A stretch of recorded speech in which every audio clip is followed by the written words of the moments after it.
आगे पीछे हमारी सरकार, यहाँ के हम है राजकुमार। आ गीत તમે નહીં સાંભળ્યું હોય, પણ ગોંડલ ગામના ધારાસભ્યના હસમુખા પુત્ર ગણેશસિંહે આત્મસાત કર્યું છે। ભાંગતી રાતે બીજા ગામના પાદરમાંથી દલિત યુવકને પોતાની સલ્તનતમાં ખેંચી લાવી બર્બરતાપૂર્વક માર મારી, નગ્ન કરી, માફી મંગાવવી અને પાછો વિડીયો પણ ઉતારવો, આ તમારી હિંમત નથી, કારણ કે તમારા માતા પિતા ધારાસભ્ય નથી કે રહ્યા નહીં હોય।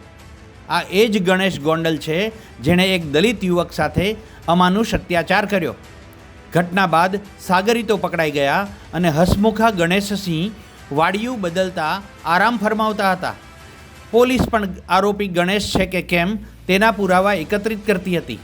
અંતે ગણેશ તેના સાગરીતો સાથે પોલીસને મળેલી અંદરની બાતમીથી ઝડપાયો।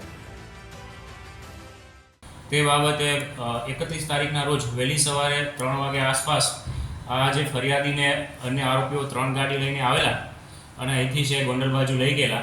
ત્યાં કોઈ અપરિચિત જગ્યાએ તેને માર મારેલો, તેનો ન્યૂડ વિડીયો ઉતારેલો અને ત્યારબાદ ફરી પાછો કિયાના શોરૂમ પાસે અહીંયા ઉતારી ગયેલો। તો આ બાબતે છે જૂનાગઢ જિલ્લા પોલીસ દ્વારા જે નેત્રમના કેમેરા લાગેલા છે તેનું સતત સર્વેલન્સ દરમિયાન આ જે 3 ગાડીઓ હતી તે આઈડેન્ટિફાઈડ કરવામાં આવેલી કે કેટલા વાગે જૂનાગઢ સિટીમાં એન્ટર થાય છે, કયા કયા લોકેશન પર ફરે છે।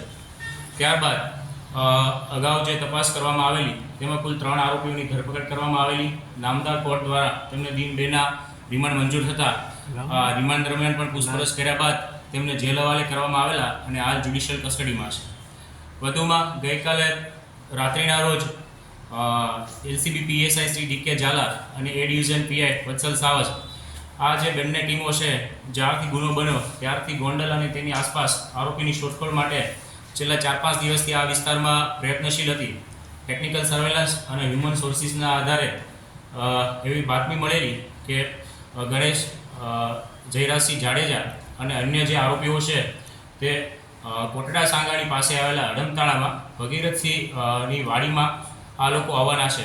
તો હકીકતને ધ્યાને રાખી LCB Shri PSI Shri DK Jhala અને એ ડિવિઝન પીઆઈ વત્સલ સાવજ તેમની ટીમ દ્વારા આ જે ગણેશ જાડેજા અને અન્ય જે 7 આરોપીઓ છે તેમને બ્લેક કલરની ફોર્ચ્યુનર અને મહિન્દ્રા થાર બંને ગાડી સાથે રાઉન્ડ અપ કરવામાં આવેલા। ત્યારબાદ રાત્રિના સમયે તેમના વિરુદ્ધ પ્રાથમિક પુરાવો મળતા આ જે ગુનો દાખલ થયેલો તેના કામે છે ધરપકડ કરવામાં આવેલ છે। આજે પોલીસે તેને કોર્ટમાં રજૂ કરી 7 દિવસના રિમાન્ડની માગણી કરી, પણ બચાવ પક્ષના વકીલે રિમાન્ડની જરૂર ના હોવાની દલીલ કરતાં કોર્ટે દલીલ ગ્રાહ્ય રાખી ગણેશ જાડેજા સહિત 8 આરોપીઓના રિમાન્ડ નામંજૂર કર્યા। આ જ કેસમાં પોલીસે ઝડપાયેલા આરોપીઓના નામ પણ આપ્યા હતા। આજ અન્ય જે 7 આરોપી છે તેવા જશપાલસિંહ ઉર્ફે જેકે રાણા, ઇન્દ્રજીતસિંહ ઉર્ફે ઇન્દુબા જાડેજા, પૃથ્વીરાજસિંહ ઉર્ફે પૃથુબા જાડેજા, દિગ્પાલસિંહ ઉર્ફે દિગુબા જાડેજા, સમીર ઉર્ફે પોલાજ, અકરમ તરકવાડિયા, રમીશ પઠાણ, અમકુલ આ સિવાયના અન્ય 7 આરોપીઓની છે ધરપકડ કરવામાં આવી છે।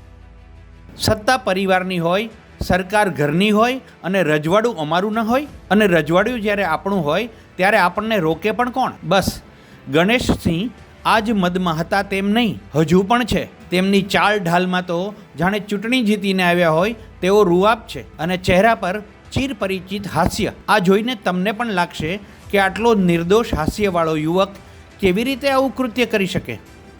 પોલીસ પણ વિવિધ કલમો લગાવીને હવે તપાસ આદરી છે।